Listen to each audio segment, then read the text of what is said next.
Kining pagtuo nga gihisgutan ni Kristo importante kaayo aron nga kita mosunod sa gisulti sa Ginoo ug makaila sa Ginoo dinhi sa kalibutan.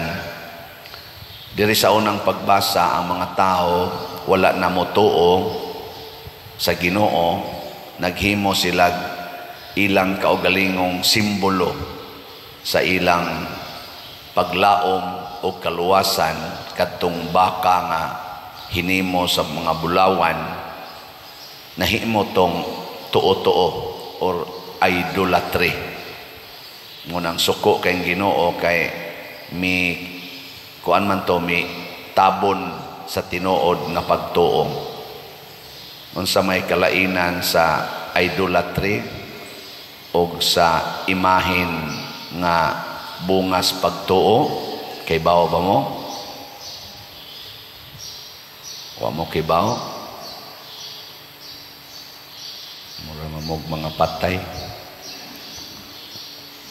Ang kalainan kay ang idolatry atong gihimo nga ang larawan mao ang Ginoo. Ang larawan ba? Kana nga maong larawan. Pananglitan San Vicente Ferrer nga larawan nya kana yung larawana kay milagroso gyud kayo na maora gid na imong gitan-aw nga makaluwas nimo, makahatag nimo healing, makahatag nimo kaayuhan o mga grasya. Kana gyud nga maong larawan niya. Kung tagaan kag laing larawan ni San Vicente Ferrer, moingon dayon ka di na mao, kini gyud nga maong larawan. Mao gyud ni kay kahibaw jud kong milagroso siya kani ding larawan, di na mao, kini gyud larawana. Mag-ilo kita ng usa ka larawan kay kana gyud larawana ang tuburan sa grasya, kana idolatry na. Pero kung ang imong tan-aw sa larawan ni San Vicente Ferrer nagrepresentar o nagpahinomdom nimo sa tinuod nga San Vicente Ferrer, nga usara ka San Vicente Ferrer, kana pagtuo na. Na bisag asa ka kakitag larawan ni San Vicente Ferrer, bisag katong pinakagamay o pinakadako nga larawan dinhi sa Pilipinas o dito sa asa dapitang suok sa kalibutan, mutuo ka nga nagpunting na sa usa ka tinuod nga San Vicente Ferrer nga natawo ni adtong kano sa to natawo January 13 sa tong anyo ha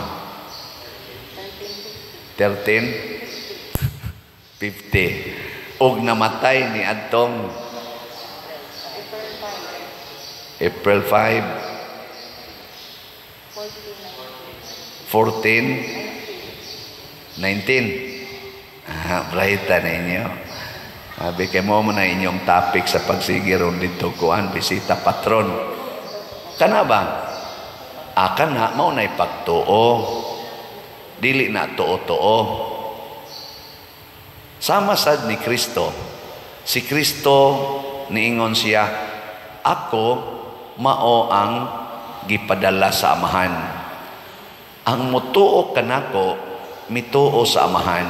Pasabot dili siya idolatry.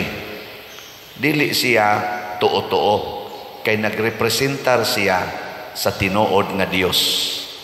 Mao na nga ang tanang larawan ni Kristo nga atong gibutang sa altar. Unya inigtan-aw nato anang maong larawan, ma divine mercy man, ma santo entierro, crucifix ug unsa man nga larawan ni Kristo. Dili ta masabod sa maong larawan kung dili mupunting na sa tinuod nga bugtong anak sa Dios nga nagpakatao nga mao si Kristo nga natawo ni adtong kano sa Hala, paano kay ba? December 25, year 1. Og namatay ni Adtong wala ta kay ba? Biyernes Santo, year 33. Kana. Mao na siya ang tinuod nga Kristo. Dili kay mo ingon ka, kinig yung maong crucifix, kinig yun nga maong imahin sa nanganana, Santo Entierro, kinig yun nga imahin sa Divine Mercy, kinig yun nga maong imahin sa Holy Face. Maurag yun ni ang Ginoo. Kinig yun nga imahin sa Christ the King. Maurag yun ni ang tinuod nga simbolo ni Kristo. Kanang ubang imahin diha nga Santo Niño, wa na naibili. Idolatry na. No? Hiling nga imong tupad. Wa ka mag-idolatry. Sige. Inara bagi-uban din yung magpa-blessing. Panas na kaignaong, karaan na kaignaong ang iyang imahin. Ako, unsa man siya, blessingi lang pader kay sus karaan kay ni pader milagroso biya kay ni pader dadong gini nako bisag asa ko kay kun nia lang ni nako pader pasar ko sa board exam, naka-abroad ko pader, pag abot ako dito pader, nakaksuday kong trabaho, nindot kay akong trabaho, muna ako gining panggawd, kadaghan ako kiluwas ani pader sa kananaang kuan, kanang mga disgrasya. Nako, ato nang kwaon bi ako na ayaw lang pader kay ako magining partner. Idolatry na. No? Ang ikaduhang kalainan sa idolatry nga pagtuo o sa tinuod nga pagtuo kini ang mga idolatries maguulta, maratolta kung kuhaon gikan kanato. Kanabang ug kuhaon na gikan nimo ang maong butang or maong imahin or maong basahon, maratol ka, murag dili na ka secured, mahadlok na ka kung kuhaon na siya. Imong kwintas nga skapularyo kuhaon gikan nimo, maguol na ka kay murag din aka maluwas kana idolatry na. Pero unsa may kaliay na sa pagtuo nga bisag kuhaon pa na tanan nga mga butang, mga imahin, mga basahon, mga simbolo, in short tanang sacramentals kuhaon gikan nimo, dili makapabag-o sa imong pagsalig o pagtuo. Relax ra ka.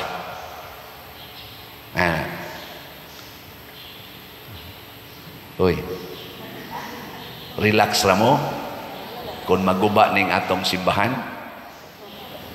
Relax ra mo kung masunog inyong balay. Di mo relax, idolatry na sa inyong balay. Relax ra ka asawa nga mamatay na imong bana. Relax ra bana, relax ra kag mamatay na imong asawa. Dugay na pader, dugay na kung relax. Wa kay idolatry. Kamong mga anak, relax ra mong mamatay na inyong parents. Mga parents, relax ra mo og mamatay na inyong anak. Hoy. Muna si Kristo gilangkatan sa tanan hastang katapusan yang sinina nga hinimo ni Mama Mary iyang inahan, gilangkat gikaniya, gihubo gikaniya, hubo siya ug nanagan pagyud ang tanang mga tao nga iya untang gilauman except lang ni Mama Mary. Si Jesus relax ra gyud, nipadayon siya kay matod pa niya, wala ako mag-inusara ni kuyog kanako ang akong amahan. Kaya bang kuwaon na nimo ang tanan, muingon ra gyapon ka, ang akong pagtuo di as akong kasing-kasing, wa aning mga butang o mga tao sa akong kinabuhi. Matod pa ni Kristo diri sa atong ebanghelyo, wa ko magkinahanglag mga tao nga mosaksi para nako, mulaban nako. Ang akong mga buhat nga sinugo sa akong amahan maoy nagsaksi para nako.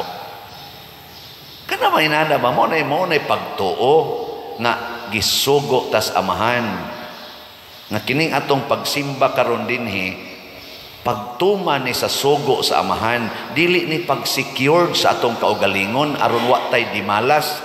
Simba gyud aron di ka madimalas. Birthday maron nimo, simba aron taas pang imong kinabuhi. Tuo-tuo na na. Ngano man dili nimo birthday di ka mo simba? Ha? Uy, lain gud ang imong pagsimba pang birthday lang. Bunyag ros imong apo, simba dito. Ikaw sige lang yung kang sugal, simba dito. Lubong ron sa imong mama, simba dito. Kay ngilad nang di ka mo simba, kay lubong ra baron. Unya di guay ilubong di ka mo simba. Namo na mahimo na lang tang kibiil, kasal, bunyag, lubong, una ta mosuod simbahan. Mituo ta na kining atong pagsimba sugo nis Ginoo, relasyon ni natos Ginoo. Na bisan pag mawagtang ning simbahan adto ta simba San Vicente Liloan kay nindot kay sila lingkuranan da. May to dito kay Padersiano to mo misa. Ay sus, pwede ra gyud mamatay ni Padersiano karon taon-taon. Padayon mo sa inyong pagsimba dinhi sa San Vicente Ferrer Liloan. Kung ni amo dinhi hasta sad mo mga online parishioners. Ang kuyaw kung moingon mo mamalitag slat kay Padersiano mo'y namaligya. Ay bisan pag mamatay na ning gabaligya karon pamalit mong slats para sa kaayuhan sa simbahan. Kay mao man ay sugo sa Ginoo di man as Padersiano ra. Karon nga buhi pa ko mamaligya gyud ko ninyo og slat. Pila na may hali nato.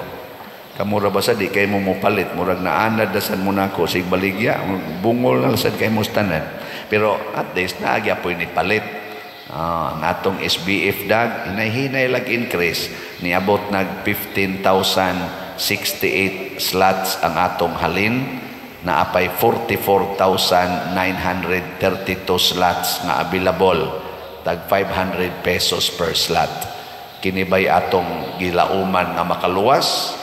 Dili kung dili ang gipahinungdan nato sa pagpalit og slot nga mao ang Ginoo mismo pinaagis atong mga pagpaambit sa atong grasya nganhi sa simbahan ang Ginoo mo'y muluwas nato dili ang slot. Matud pa ni Kristo ang akong mga buhat sa pagkamanggihatagon. So pamalit na mo hiling niya imong tupad na kay 500 diha. Na kay 500. Pangutan na ba? Di ba bakakon? Na kay 500. Mo yung gani, wa, bakakon na. Pero wa, yun, tinuod sa siguro na.